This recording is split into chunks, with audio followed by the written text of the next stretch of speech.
Hello guys, welcome back again to my channel. Bersama saya Hansen di sini, dan seperti biasanya setiap harinya saya akan buatkan video seputar cryptocurrency.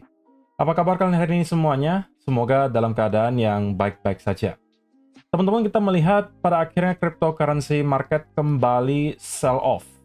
Sampai dengan saat ini, kalian harusnya sudah tahu apa alasan utama yang membelakangi sell off yang terjadi di cryptocurrency market. Dan juga kalau kalian melihat S&P 500 Futures, itu juga mengalami sell-off yang lumayan dalam. Nah, untuk kalian yang nggak tahu, kita bakalan bahas di video hari ini apa kira-kira alasannya yang membelakangi sell-off ini terjadi, diikuti apa yang bisa kita expect berikutnya. Jadi pastikan kalian stay tune terus sampai akhir video. Nah, teman-teman, per hari ini kita melihat crypto global market cap itu berada di angka 3,21 triliun dolar atau turun sekitar 5,58%. Nah, kita melihat top 10 coin semuanya juga merah. Penurunannya ranging antara 2, sekian persen hingga kurang lebih 10%. So, it's a bad day for cryptocurrency market. Sudah cukup lama juga kita udah melihat ada sell-off yang sesignifikan ini. Dan ya, saya harapkan tidak ada dari teman-teman yang kena hit terlebih kalau misalnya sampai margin call dalam 24 jam terakhir. Karena kalau kita lihat dari segi datanya, teman-teman, itu ada angka likuidasi yang cukup besar, yang juga bakalan kita bahas nanti. Jadi, kita bakalan langsung aja masuk sekarang ke berita dan data terbaru hari ini.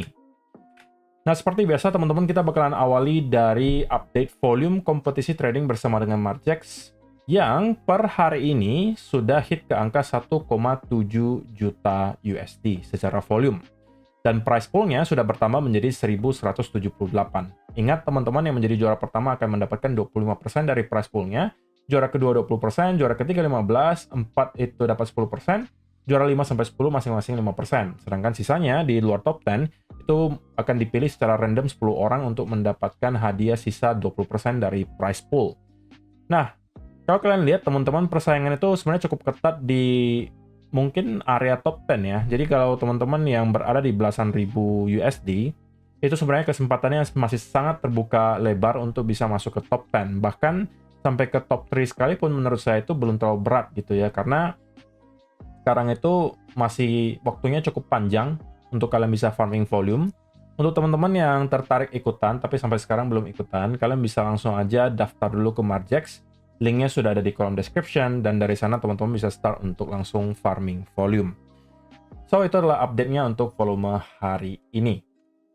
Nah, berikutnya teman-teman, seperti yang tadi sudah saya sampaikan, kita mendapatkan ada angka likuidasi yang cukup besar. Kita perhatikan di sini bahwa dalam 24 jam terakhir, itu lebih dari 1,1 miliar dolar itu ke liquid. Dan tidak mengherankan, 91%-nya itu datang dari arah long. Jadi, kalau kita lihat secara value, berarti ada kurang lebih 1,05 miliar USD yang ke liquid, yang datang dari arah long. Dan kita bisa katakan, mungkin angka likuidasi yang kita lihat selama 24 jam terakhir, menjadi salah satu juga yang terbesar yang kita pernah lihat selama beberapa bulan terakhir. Menunjukkan seberapa masifnya leverage yang sebenarnya tertumpuk di Bitcoin dan kawan-kawan selama beberapa minggu terakhir. Nah, lalu kenapa teman-teman kita bisa menyaksikan sell-off Bitcoin itu terjadi meskipun kita melihat ada beberapa sentimen positif untuk beberapa hari terakhir, di mana ada data CPI dan juga core CPI maupun PPI yang sebenarnya dirilis lebih baik daripada ekspektasi. Tapi pada akhirnya itu semuanya hilang karena isu geopolitik lagi-lagi. Setelah kemarin kita mendapatkan adanya rumor bahwa terjadi eskalasi tensi antara Iran dan juga Israel, hari ini kita mendapatkan berita bahwa Israel benar-benar melakukan penyerangan ke Iran melalui udara. Dan rumor di luar sana menyatakan bahwa perang ini baru dimulai, artinya masih akan ada penyerangan susulan dari Israel yang tentunya kemungkinan besar juga bakalan di-counter oleh Iran. Sehingga itu kemudian membuat market sell-off, tidak hanya di Bitcoin, tapi kita juga melihat pasar saham Amerika Serikat, futures-nya juga drop lumayan dalam. Ya tentunya karena ada fear yang baru. Selain fear soal war di sini atau perang, kita perlu tahu juga ya Iran merupakan salah satu penghasil minyak yang besar di dunia. Dan jika Iran itu diserang, ada kemungkinan ya produksi minyak bakalan terhambat gitu kan. Dan kita melihat hal tersebut langsung ditunjukkan dari harga oil atau harga minyak dunia hari ini yang naik 6-7%. Kalau kalian perhatikan secara persentase, tapi kan cuma 6-7% kok. Itu adalah kenaikan yang sangat masif, teman-teman. Kalau kita bicara soal commodities, kenaikan di atas 5% dalam waktu kurun beberapa jam saja, itu adalah kenaikan yang sangat masif. Dan bahkan ada beberapa analis yang menyatakan bahwa ada potensi oil ini bisa sampai di atas $100 lagi kalau misalnya ternyata perang ini bakalan berlangsung lama gitu. Kenapa itu bisa menjadi berita buruk, teman-teman? Karena begini, semua yang kita lihat terjadi di dunia itu ada pengaruh besar dari yang namanya minyak juga. Kita ambil contoh sederhana saja, teman-teman. Untuk permasalahan logistik misalnya. Teman-teman kan setiap hari pasti ada pakai ya Grab, Goto gitu kan, Shopee, Food. Lalu juga misalnya teman-teman suka kirim melalui JNT, suka kirim melalui ya berbagai perusahaan-perusahaan logistik lainnya. Nah, itu akan terpengaruh langsung teman-teman kalau misalnya harga minyak naik. Karena kan mereka ya minyaknya melalui udara gitu kan, aftur, kemudian dari darat juga harganya bakalan naik. Kalau misalnya harga oil dunia meningkat, ya tentunya harga minyak yang lain juga bakalan ikutan gitu kan, aftur dan lain-lain itu juga akan ikutan naik. Sehingga apa yang terjadi kemudian ketika harga minyaknya naik, perusahaan-perusahaan logistik harus menaikkan harganya gitu kan untuk menutupi cost. Kalau sudah naikkan harganya di logistik, otomatis nanti barang-barang baku yang disalurkan melalui logistik ini juga bakalan harus ikutan naik. Bahan baku naik, barang-barang produk end produknya itu juga bakalan ikutan naik. Jadi ini bisa menjadi domino effect gitu. Kalau misalnya oil itu harganya naik, itulah kenapa kita kemudian melihat market sell off. Karena nanti ujung-ujungnya kalau oil mengalami peningkatan, apalagi sustain peningkatannya, ya ujung-ujungnya hasilnya inflasi lagi. Jadi kita harapkan ya gitu ya, kita doakan bahwa hal ini bisa segera diselesaikan dengan baik gitu ya. Bisa reda dalam waktu ya kalau misalnya kita katakan beberapa hari atau beberapa minggu itu mungkin adalah menjadi satu yang paling ideal gitu. Kita nggak mau ini berlangsung hingga berbulan-bulan karena itu akan berdampak kemana-mana gitu. Ya terutama untuk teman-teman yang merupakan altcoin holders ya. Yang hari ini mungkin tidak mendapatkan hari yang menyenangkan karena melihat lagi-lagi altcoin-nya drop lumayan dalam. So, di sisi yang lain, kita melihat demand melalui spot Bitcoin ETF itu rupanya masih ada nih, teman-teman. Tapi saya nggak tahu apakah ini karena mungkin berita Israel menyerang Iran itu belum muncul ketika mereka membeli atau enggak gitu ya. Tapi intinya, BlackRock itu masih melakukan pembelian sebesar 2.681 Bitcoin. Sedangkan Fidelity melakukan penjualan sebesar 1.860 Bitcoin. Jadi secara net flow sebenarnya kita masih melihat masih ada inflow melalui spot Bitcoin ETF, which is adalah sesuatu yang surprising gitu. Tapi kita nggak tahu apakah hari ini bakalan berbeda atau tidak, itu bakalan kita bisa lihat datanya besok. Ya semoga ya, tidak terlalu banyak para investor yang berinvestasi melalui spot ETF itu yang panic selling. Karena kalau sampai itu terjadi, tentunya itu akan kembali menciptakan selling pressure yang cukup besar untuk Bitcoin. Dan itu tentunya bukan berita baik untuk teman-teman yang merupakan altcoin holders. So, kita bakalan bahas sekarang dari segi price action-nya, teman-teman. Kita bakalan zoom out dulu ke time frame yang lebih besar, supaya kita punya perspektif yang lebih general gitu, tentang apa sih yang sedang terjadi ke Bitcoin. Nah, kalau kita perhatikan, sebenarnya di weekly chart, apa yang kita lihat terjadi selama beberapa minggu terakhir, itu adalah koreksi yang masih terlihat cukup sehat gitu teman-teman. Sampai dengan saat ini statement tersebut masih berlaku menurut saya. Karena setelah adanya rally selama berminggu-minggu di sini teman-teman, 1 2 3 4 1 2 3 4 5 6 7. Jadi 7 minggu berturut-turut di sini teman-teman kita mendapatkan weekly candle close dalam keadaan hijau. Barulah ada beberapa minggu terakhir kita mendapatkan some type of consolidation. So, sebenarnya dari segi chart, terutama di weekly, kita tidak melihat ada sesuatu yang drastis terjadi ke Bitcoin. Kita hanya melanjutkan konsolidasi, atau kalian mau sebutnya pullback, itu juga bebas gitu ya. Belum ada sesuatu yang terlalu mengkhawatirkan kalau kita lihat dari segi weekly chart. Beda cerita kalau teman-teman zoom in ke 15-minute chart atau 5-minute. Itu mungkin akan berbeda drastis sentimen yang kalian dapatkan, karena ya kita melihat drop yang terjadi itu cukup signifikan dalam beberapa jam terakhir, sehingga itu akan tercermin di 15-minute chart dan menunjukkan sebuah sentimen yang sangat buruk. Tapi itu adalah time frame kecil, teman-teman, short term time frame. Nah, kalau misalnya kita zoom out ke time frame yang lebih panjang di weekly, ya sebenarnya Bitcoin bisa kita kategorikan masih fine-fine saja gitu ya. Belum ada sesuatu yang menurut saya terlalu mengkhawatirkan di weekly chart. Terlebih, ya kita juga belum boleh mengambil asumsi bahwa ya kita sudah pasti akan masuk bear market dari sini. Seperti yang saya temukan banyak digaungkan oleh teman-teman yang berada di City hari ini. Hanya dikarenakan adanya berita perang dari Iran dan juga Israel.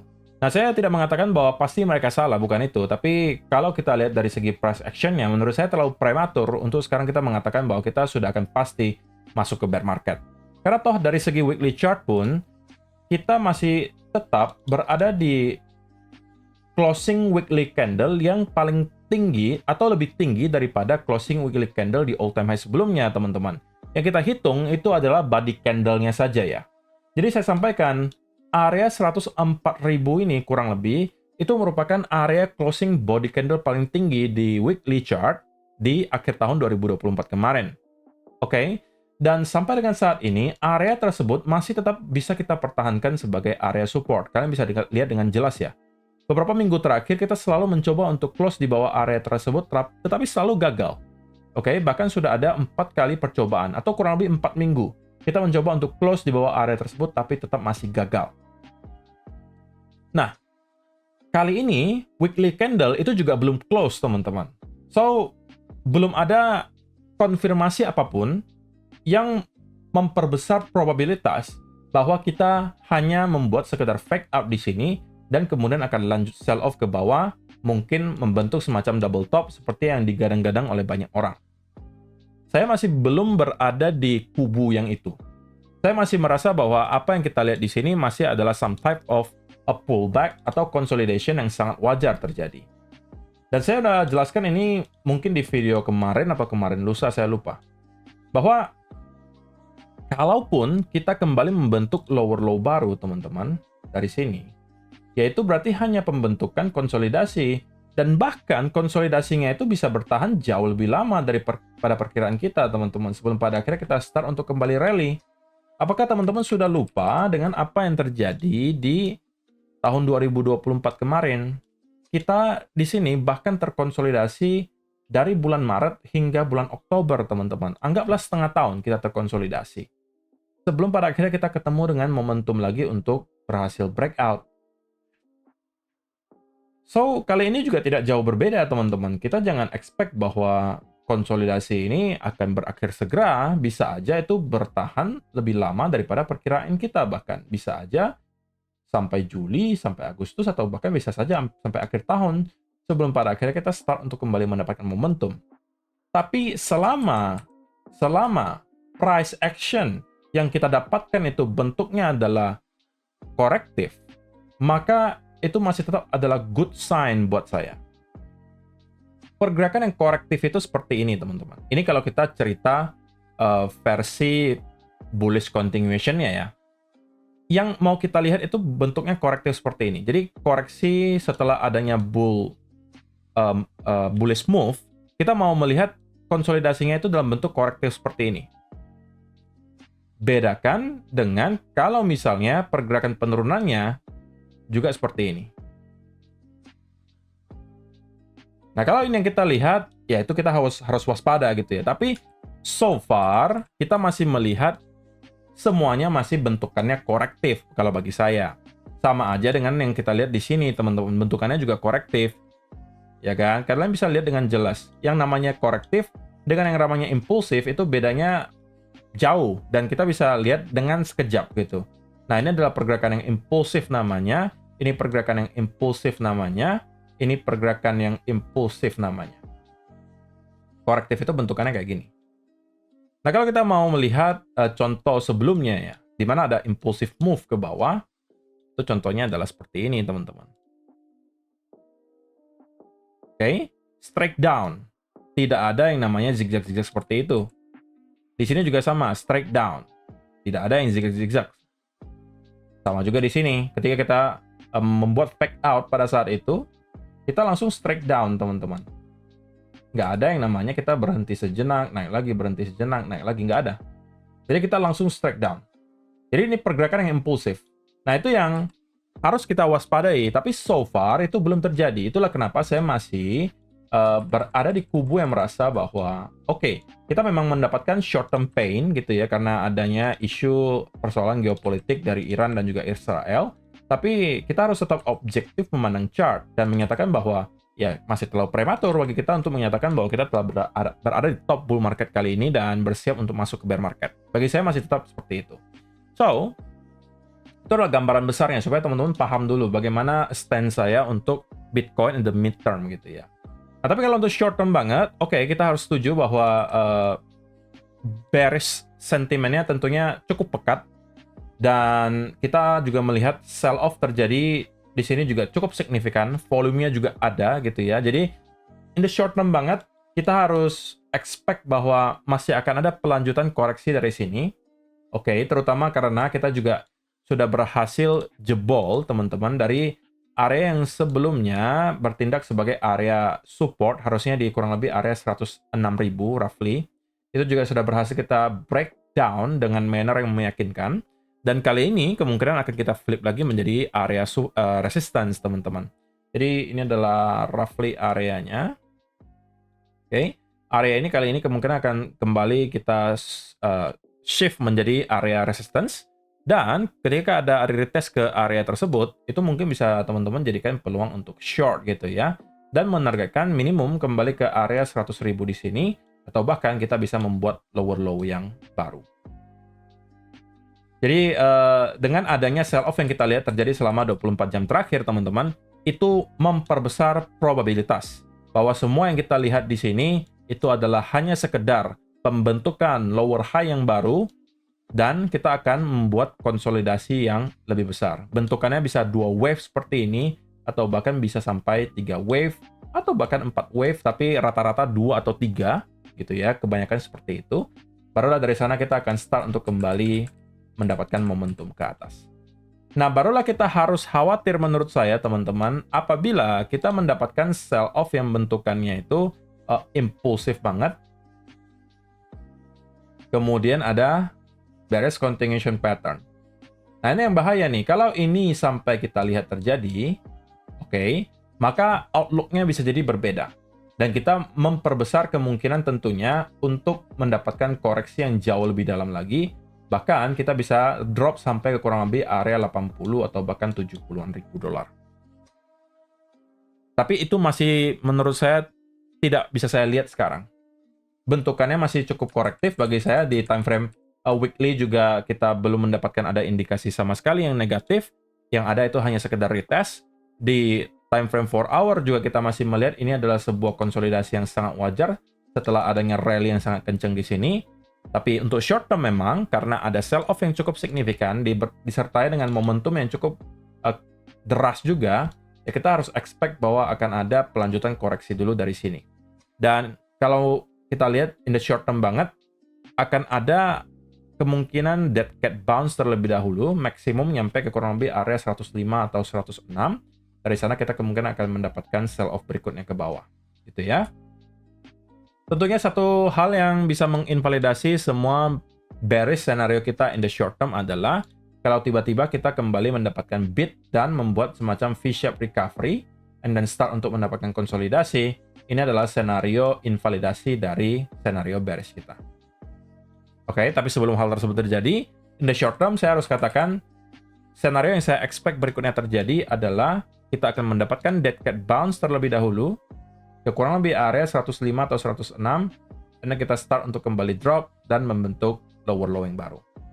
Jadi ya ini bisa aja teman-teman juga jadikan sebagai satu berita baik lah gitu ya. Kalau misalnya kalian cuma lihat dari sisi negatifnya, ya kalian cuma akan terlena gitu ya dalam kesedihan.